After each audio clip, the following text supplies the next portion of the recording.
ቀዳማይ ሚኒስተር እስራኤል ቤንጃሚን ኔታንያሁ ትማለ ሰንበት ኣብ ልዕሊ ዝኾነ ይኹን ወተሃደራዊ ኣሃዱ ተሃገር ብግህሰት መሰላት ንዝተመኽነየ እገዳ ክቃለስ ምዃኑ ገሊጹ።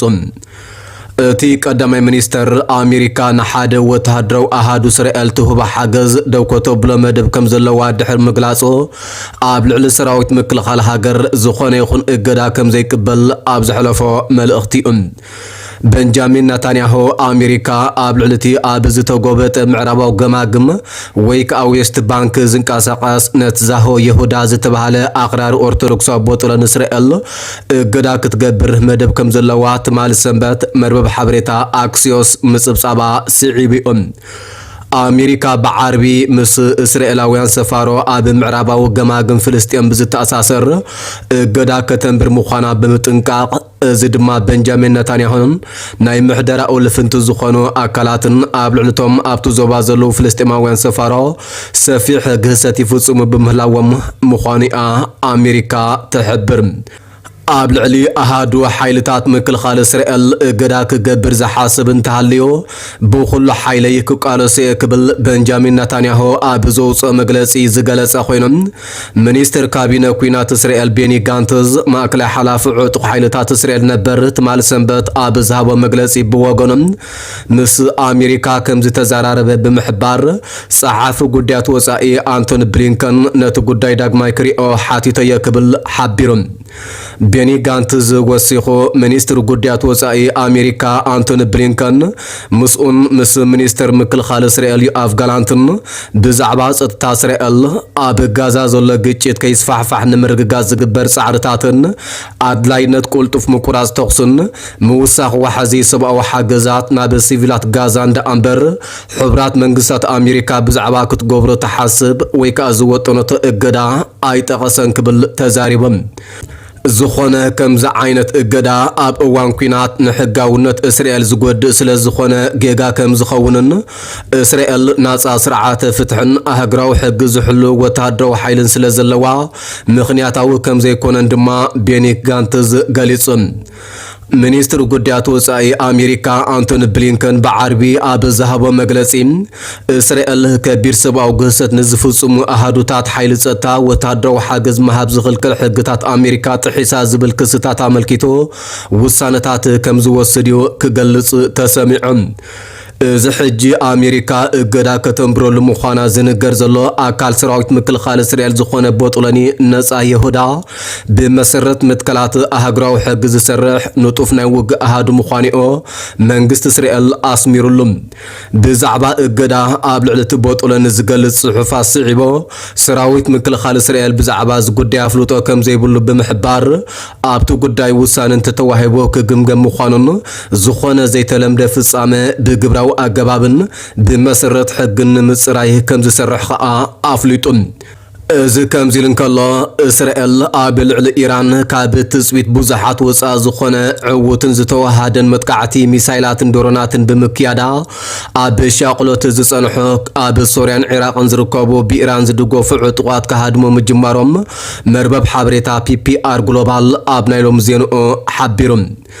ኢራን ኣብ ልዕሊ እስራኤል ንመጀመርታ እዋን ምዃኑ ዝተሓበረ ብሚሳይላትን ድሮናትን ቀጥታዊ ወተሃደራዊ መጥቃዕቲ ምክያዳ ስዒቦም እስራኤል ብዘይ ናይ ዝኾነ ግዳማዊ ሓገዝ ካብ ትጽቢት ብዙሓት ወፃኢ ዕውት ዝኾነ ግብረ መልሲ መሃባ ንዓለምና ብሓፈሻ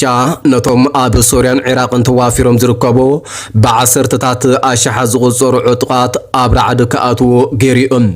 ነዚ ስዒቡ ድማ ድሮ እታ ንሰማያትን ወተሃደራዊ ማዓስከራትን ኢራን ንምሕላው ዝተተኽሎ ራዳራትን ስርዓተ ምክልኻል ኣየርን ሚሳይልን ብዘገርም ብቕዓት ሒሳ ኣብ ልዕሊ ወተሃደራዊ ኒውክሌራውን መደበራት ከቢድ ዕንወ ዘብፅሐት እስራኤል ትማሊ ሰንበትን ሎሚ ሰኒን እውን ኣብቶም ኣብ ኢራቅን ሶርያን ዝርከቡ ወተሃደራዊ ማዓስከራት ኢራን ናይ ሚሳይላትን ነፈርትን ደብዳብ ብምክያድ ብዙሓት ዕጡቓት ክበታተኑ ጀሚሮም ከም ዘለዎ ፒፒአር ግሎባል ተወሲኹ ሓቢሩ ኢራን ኣብ ሶርያ ኢራቅን ሊባኖስን ብዓሰርተታት ኣሽሓት ዝቑፀሩ ዕጡቋት ብምውፋርን ዕጡቋት እተን ሃገራት ብምስልጣንን ንእስራኤል ብውክልና ክትዋግኣ ምጽናሓ ዝፍለጥ ኮይኖም እስራኤል ብወገና ብዘይካቲ ኣብ ልዕሊ ሓማስ ተካይዶ ዘላ ወተሃደራዊ ስርሒታት ኣብ ልዕልቶም ኣብዘን ሃገራት ንዘለዎ ዕጡቋት ዘሰልጡንን ዘዋሃዱን ላዕለዎት ኣባላት ወተሃደራዊ ኣዘዝቲ ሰራዊት ሓለዋ ሰውራ ኢራንን ማዓስከራት እዞም ዕጡቋትን ተደጋጋሚ ናይ ደብዳባት ነፈርትን ሚሳይላትን ከምኡን ቅንጽላን ከተካይድ ጸኒሓ እያ ገለ ካብኡ እዚ ሕጂ ክልቲአን ሃገራት ናብ ቀጥታዊ ወተሃደራዊ ግርጭት ኣምሪሕዎን ዘሎ እስራኤል ኣብ መጀመርታ ናይ ዝወርሒ ኣብ ሶርያ ዝርከብ ቆንስል ኢራን ዘካየደቶ ደብዳብ ነፋሪት ኮይኖም በቲ ሽዑ ዝተኻየደ ደብዳብ ከዓ ጀነራል ዝርከቦም 7 ላዕለዎት ወተሃደራዊ ኣዘዝቲ ኢራን ምቕታሎም ይዝከር ኣብዚ ሕጂ ካብ ትማለት ሒዙ ኣብ ሶርያን ኢራቅን ኣብ ልዕሊ ኢራናውያን ዕጡቃትን ብኢራን ዝድገፉ ዕጡቃትን ዝርከብዎም ማዓስከራት ካይዶ ዘላ ደብዳብ ሚሳይላትን ነፈርትን ብርክት ዝበሉ ማዓስከራት ወቂዖም ምህላዎም ዝገለጸ እቲ ሓበሬታ ብዙሓት ካብቶም ዕጡቃት ፋሕፋሕ ኢሎም ካሃድሙ ዘርኢ ናይ ሳተላይታት ኣሰቕል ከም ዝተላዕለ ገሊጹ እስራኤል ኣብ ልዕሊ ሶርያን ኢራቅን ኣብ ዝርከቡ ማዓስከራት ኢራን ኣብ ተካይዶ ዘላ ሓዱሽን ዝተዋሃደን መጥቃዕቲ ነፈርትን ሚሳይላትን ኣብ ሊባኖስ ዝርከብ ብኢራን ዝድገፍ ዕጡቕ ሕዝቦላህ ብወገኖም ከባቢ 40 ሚሳይላት ናብ ሰሜናዊ ግዛት እስራኤል ከም ዝወንጨፈ ተሓቢሩ ኣብ ዝሓለፈ መዓልታት ክልቲአን ሃገራት ኣብ ዘካየዶ ቀጥታዊ ወተሃደራዊ ስርሒታት ስርዓተ ምክልኻል እስራኤል ካብ ናይ ኢራን ብዕፅፍታት ከም ዝበልጽ ዘረጋገጸ ምዃኑ ዝገልጹ ወተሃደራዊ ክኢላታት ብተወሳኺ እቲ ሽዑ ዝተረኣየ ግብረ መልሲ እስራኤል ንኢራን ስምባደ ከም ዝፈጥረላ ብምግላጽ እዚ ሕጂ ኣብ ልዕሊ ኣብ ሶርያን ኢራቅን ዝርከቡ ዕላማታት ኢራን ዝካየዱ ዘለዉ መጥቃዕትታት እስራኤል መቐጽልታ ናይቲ ኣብ ዝሓለፈ መዓልቲ ኣብ ኢራን ዞባ ኢስፋሃን ዝተኻየደ ዕውት መጥቃዕቲ ምዃኑ ይገልጹ ኣብ ኒውዮርክ ኣብ ዝካየድ ዝነበረ ኣኼባ ባይቶ ጸጥታዊ ውድብ ሃገራት ዝሳተፉ ዝነበሩ